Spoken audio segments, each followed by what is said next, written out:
So, I mean, it was a little chaotic. According to police, this man looked suspicious, which, as we know, is the gold standard for taser deployment. No confirmed description, no crime in progress, just vibes. And electricity.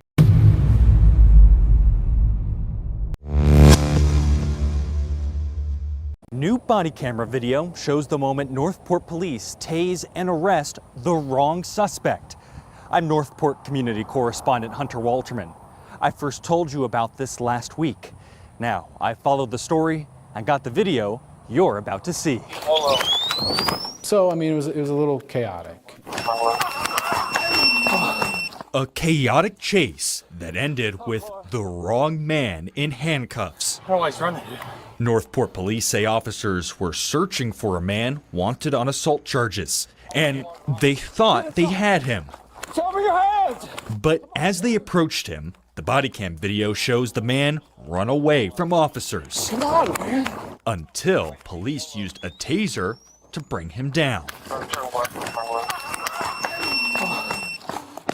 Taser is typically a very safe alternative to getting compliance. But it didn't take long for police to realize they got the wrong guy. But he looked like the dude. Stick around, because when asked how this happened, police spokesman Josh Taylor offered an explanation so simple, it might actually explain everything. His words were, "It's easy to Monday morning quarterback. Remember that." Dude police wanted is this man, 18-year-old Dylan Mustacci. Northport police say he was wanted on a warrant out of Jacksonville for 2 counts of aggravated assault and juvenile delinquent possession of a firearm. Instead, police arrested this man, Cornelio Santis Gomez. Dude, why were you running from us? Habla inglés?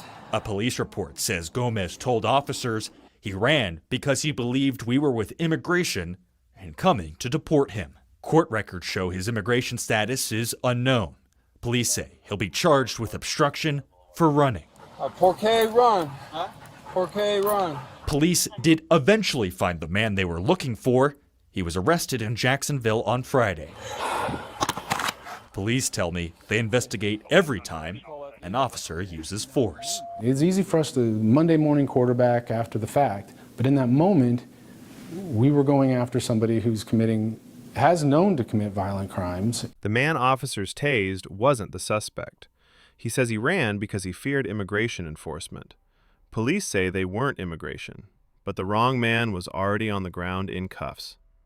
That's the cost of acting first and sorting facts later. And when asked how this happens, the answer was simple. You gotta do what you gotta do. Apparently, even when you've got the wrong person.